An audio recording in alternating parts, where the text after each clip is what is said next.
बालेश्वर जिला सिमुलिया ब्लॉक ग्राम्य उन्नयन विभाग तरफ मुरुणा पंचायतर बांगुरपदा रास्ता ठारू जातीय राजपथ पर्यंत प्रकल्पर भूमिपूजन अनुष्ठित हो जाइछि। एथिरे सिमुलिया विधायक ज्योति प्रकाश पाणिग्राही पहुंचिबा परे तांको पुष्पगुच्छ दे स्वागत करिबा सह एक शोभायात्रा रे जाई धोबगड़िया रे पहुंचिथिले। पहुंचिबा परे विधायक और अन्य अतिथि माने नड़िया पिटी शुभ शिलान्यास करिथिले।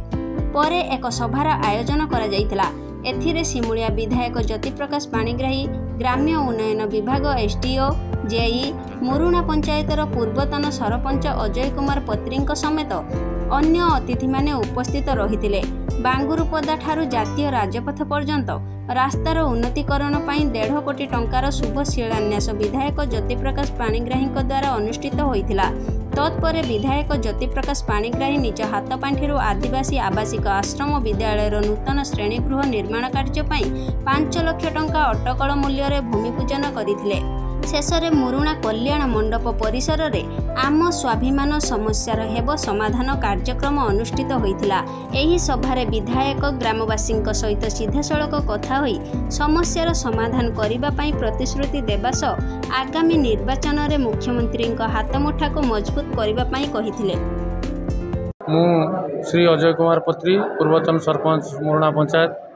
तो आज आम पई दिनटी भारी गौरवर दिन, जोटा कि दीर्घ दिन आमर अपेक्षार अंत होइछि।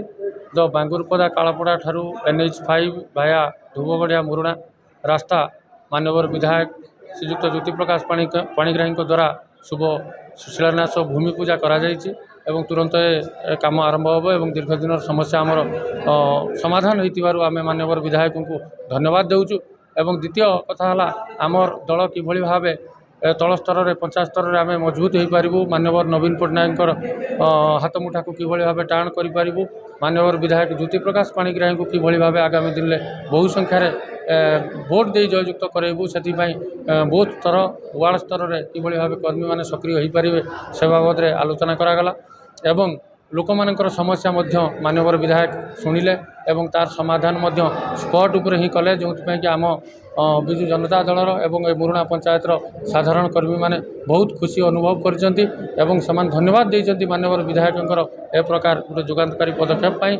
एवं ये पंचायत आगामी दिन में माननीय विधायक ज्योति प्रकाश पाणिग्राही को बहु संख्यार भोट देव। से आम समस्त प्रतिश्रुतिबद्ध एवं एबेरु 2024 आम रणनीति प्रस्तुत करी तो बीजेपी को ए पंचायत निर्मूल करने आम चेष्टा करूँ एवं जो मिछ प्रहसन ए पंचायत चली ये पंचायत को संपूर्ण भाव आम गोटे स्वच्छ पंचायत करूँ एवं विजु जनता दल को पूर्वपरी एटी गोटे गढ़ भली आम तैयारी करूँ। ये प्रतिश्रुति आम लोकों सहित रहीचु रहीबू मध्य। तेणु जहाँ भी हो आज कार्यक्रम समस्त को धन्यवाद, विशेषकर माननीय विधायक को आम धन्यवाद जनाऊँ।